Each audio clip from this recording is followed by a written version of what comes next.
미녀와 순정남이 어느새 중반을 넘어 4주 정도 있으면 끝나게 되는데요. 지난 42회는 20.5%라는 최고의 시청률을 기록하며 시청자들이 뜨거운 사랑을 받았습니다. 진단이 필승에게 주먹질을 하면서 벌어진 일들이 어떻게 이어질지, 소금자는 진상구와 공진단의 관계를 어떻게 알아낼지 궁금증을 더해가고 있습니다. 시청자들의 의견을 보면 공대숙 너무 짜증난다, 빨리 미국 보내라, 공진단 홍혜교, 진상구 백미자 이런 빌런들 빨리 깜빵에 보내고 필승과 돌아 알콩달콩 사는 장면 보고 싶다, 이런 요청까지 다양한 반응들이 쏟아지고 있습니다. 특히 공진단이 지영이 돌아라는 사실을 알게 되면 어떤 반응을 보일지, 필승이 공진단의 악행에 어떻게 맞설지 기대가 큽니다. 구독과 좋아요를 눌러주시면 그 따뜻한 마음이 여러분을 부자로 이끌어줄 겁니다. 지난 회 홍혜유는 아들이 눈에 띌까봐 진상구 집으로 데이트를 하러 갔다가 그만 소금자와 선영에게 들키게 됩니다. 상구는 내 이종 사촌 동생이라고 둘러대지만 우리의 촉 좋은 수사관 소금자는 의심의 눈길을 보내고 있죠. 얼마 전 카페에서 둘이 손잡고 있었던 장면과 상구가 첫사랑을 찾았는데 그 여자친구와 결혼할 예정이고 몰랐는데 아들까지 있다고 했던 말을 곱씹어 봅니다.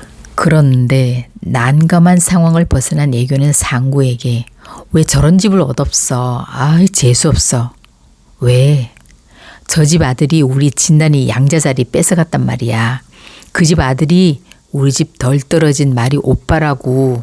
애교는 현재의 상황을 소상히 상구에게 말해주고 상구는 그때부터 좋아했던 선배 현철이 미워지기 시작합니다. 상구는 현철에게 형이 그런 사람인 줄 몰랐어. 아무리 돈이 좋다고 하지 뭐 어떻게 아들을 그렇게 팔아먹어? 난 형이 그런 사람인 줄 몰랐어. 라고 비아냥댑니다. 그 말을 들은 현철의 마음이 무거워집니다. 정말 내가 아들을 부잣집에 팔아먹으려고 보내는 걸까?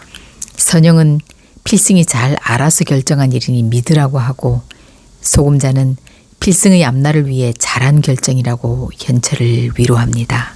지난 회 엔딩에서 필승이 공진택의 양자가 된다는 소식을 들은 공진단은 지영과 데이트 중인 필승을 찾아가 주먹을 날리며 충격적인 장면을 연출했습니다. 그때 옆에서 싸움을 말리던 지영이 넘어지자 놀란 필승이 자기도 모르게 그만 돌아야 라고 불렀습니다. 옆에 있던 공진단의 놀라는 모습이 클로즈업되며 끝났는데요. 오늘은 그 다음 얘기가 어떻게 이어질지 이야기해 볼까 하는데요.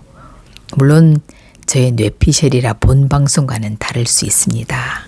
필승이 지영을 도라라고 부르는 소리를 듣고 공진단이 깜짝 놀라며 도라? 너 도라였어? 라고 하겠죠.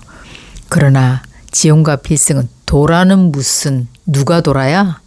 라고 공진단이 잘못 들은 걸로 몰고 가며 두 사람은 그 위기를 모면할 듯합니다. 이 싸움으로 인해 필승은 경찰서로 가고 모든 사실들을 가족들이 알게 됩니다. 소금자는 공진단과 싸운 필승의 이야기를 듣고 비로소 진상구가 왜 현철에게 그런 말을 했는지 이해가 됐습니다. 그러면서 동시에 더욱더 홍혜교와 진상구의 관계와 이어 공진단이 그들의 아들일지도 모르겠다는 의심까지 들게 됩니다.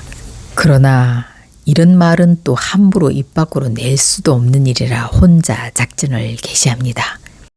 소금자는 마리에게 마리야, 할머니가 공진단에 대해 궁금한 게 있어서 그런데 네가 삼촌 칫솔 좀 가져다 줄 수 있어? 근데 비밀스러운 일이니까 몰래 가져와야 해. 이렇게 소금자는 진단의 칫솔을 구하고 진상구의 칫솔과 함께 두 사람의 유전자 검사를 하게 됩니다. 필승은 처음에 양자 제안을 거절했지만 지영을 괴롭히는 공진단을 보면서도 무력하게 당할 수밖에 없는 처지에 놓이자 과거 힘과 돈이 없어 도라를 잃을 수밖에 없었던 자신을 돌아보며 힘을 가지기 위해 진택을 찾아가 양자가 되겠다고 합니다. 그리고는 바로 그 힘을 발휘하죠. 공진단이 지영과의 허위 약혼 기사를 바로 싹 다 없애버립니다. 그런데 어느 날 지영에게 광고비를 듬뿍 준다는 음료 광고 제안이 들어옵니다. 그런데 알고 보니 그 광고주가 공진단입니다.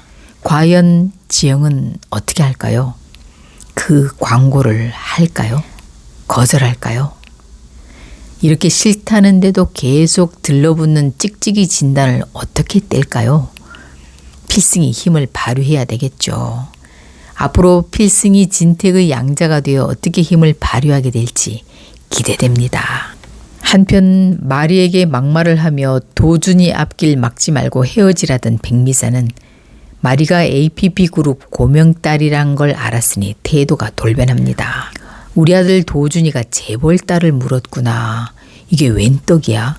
입이 귀에 걸린 백미사는 자기가 먼저 마리에게 전화를 걸어 내가 생각해보니까 둘이 좋아한다면 뭐 내가 반대할 일도 아니다 싶더라고 하면서 사퇴 수습을 하려고 합니다.